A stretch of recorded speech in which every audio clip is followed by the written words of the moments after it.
Going on, guys? This your boy John the Liquidator coming back with another video. So it looked like the Indiana Fever, and just like many other teams, they have a roster situation before free agency even has started. Guys, what we knew teams to be possibly will not ever be the same. For this one here, we got to go to the WNBA. Now, before we get into this video, man, I've been saying a lot of y'all in the comment section speaking about my weight. I lost over 80 pounds in the last 7 months. Health is wealth, people. I could have documented my little weight loss journey, but it was personal, so I just didn't want to do it. I roughly about possibly 50 to 60 more pounds to go. And I'll be back to my original weight pre-COVID, pre-COVID weight. And it's just been an uphill battle for me personally dealing with my weight and stuff like that. So thank you to everybody that has been noticing it. I appreciate you guys. I just got to buy a lot of new clothes. But with all that being said, man, let's get into this video. So yesterday, news has broke that the WNBA owners is definitely going to give them their money, but giving them their money is going to come at a certain price. See, the WNBA players probably already knew that this was going to be a thing. That's why they were shooting for the $9.5 million salary cap.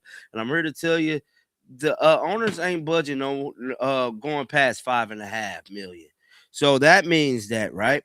To make a long story short, before we get into the document, is players like Lexi Hall, players like Sophie Cunningham.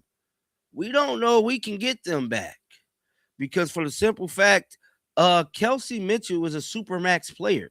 Now, Aaliyah Boston and Caitlin Clark, unfortunately, is still up under their rookie contracts. Now, I believe Aaliyah Boston contract will be up at the conclusion of this season, so she'll be up for a supermax. But the fact of the matter is, I don't believe that they're going to sign this current proposal just on the strength of the salary cap being 5.6 million, because a lot of teams is going to have to redo their role players contracts, and many teams got Lexi Halls. Well, not them, don't a lot of them got Lexi in particular, but role players that does a lot for their set team. Now, with that being said, shifting gears back to the Indiana Fever, we know Kelsey Mitchell left it all out there on the court, man. She left it all out there, and she's somebody that we have to look upon as a playmaker. Do I believe Kelsey Mitchell, even throughout all the drama that she has been displaying, because she definitely has been displaying a lot of drama, do I feel like Kelsey Mitchell deserves a max contract? Yes, she definitely deserves a max contract. Do I believe the Indiana Fever is going to give her a max contract to dismantle their roster? I don't believe they are. Now, with that being said, my next question will be is that I feel like they're possibly going to trade Kelsey Mitchell and let somebody else take on that hit. Now, Kelsey Mitchell was a very dynamic player, but hell, Caitlin Clark coming back 130%. We know that Stephanie White is fond of Kelsey Mitchell. This is her squad. This is her team. Well, I'm here to tell you, the WNBA owners know Caitlin Clark is the face of the brand. The Indiana Fever owners know Caitlin Clark is the face of the franchise. Who you taking, Kelsey or Caitlin? Because Caitlin finna be doing like another 2 years, a year and a half or so for her super max. They're going to give Caitlin her damn money. Ain't no ifs, ands, or buts about it. Shout out to Robin Lundberg, man. Robin Lundberg, if you guys have not subscribed to his channel, go subscribe. He put out an outstanding article yesterday, and he broke this whole debacle down. Why Fever will face challenging keeping core around Caitlin Clark. Now, a lot of this has to do with the current CBA, the new one. You feel me? And that 5.6 million everybody keep talking about.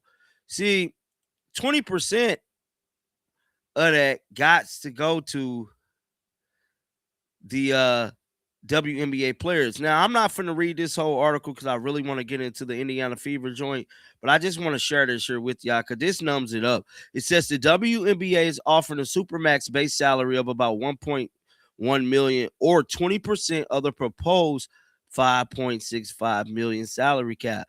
Players have proposed a salary cap just under 9.5 million. The league has not yet reached its line in the sand in regards to cap, multiple sources have told Front Office Sports.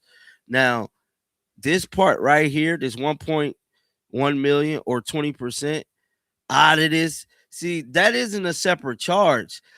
That 1 point some million is coming out of this salary cap. So if the max is 1.1 million, that leaves you with about 3 and some change. Well, 4 and some change. My bad. It leaves you with about 4 and some change. Now, Robin Lumber wrote this article. He stated the Indiana Fever have one of the most star-studded rosters in the WNBA, but will be challenged for the franchises to keep its core together. I've been telling y'all, Lexi Hall has to get paid. Has to get paid. The first factor will have immediate implication as soon as the league and its players association finally come to terms on a new collective bargaining agreement. This is because salaries for players are set to skyrocket in the new deal, potentially creating a roster building squeeze under the new salary cap. See, it's that certain squeeze that is perplexed these rosters now, because players like Kelsey Mitchell, she's due a big contract. Aaliyah Boston is due a big contract after this year. So now you're going to have 2 max players. Then you're really going to be left with 3 and some change. But we can end all of this if we get rid of Kelsey Mitchell and make sure Aaliyah Boston and Caitlin Clark get the max. Now, as for these 2 young ladies, how this impacts Fever 2026 free agency. Assuming Mitchell is re-signed, her salary would jump up more than 4 times in value from the base of $250 and $25 to a higher percentage, right? Only Clark and Boston and last year's rookie Michaela Timpson are currently under contract, which means key contributors like Leslie Hall and Sophie Cunningham will also be on the market. Hall is a restricted free agent, so Indiana can match any offer she receives, but her hustle and shooting has proven to be worth more than an average player.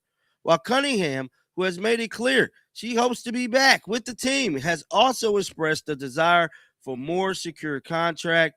So perhaps running it back will not be straightforward. One of the 2 got to go.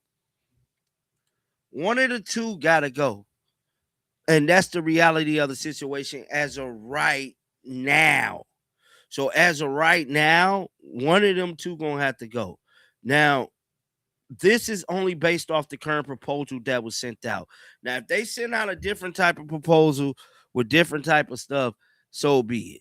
But until then, it's looking real spooky. Get down in the comment section. Let me know y'all thoughts about this one, man. Make sure y'all keep them bills on. And once again, thank you to everybody that showed concerns about my weight, said something about my weight. I greatly appreciate it. May God continue to bless each one of y'all. And make sure y'all, keep health first. Until next time, man, shake the haters off. I'm out of here, bro. Peace.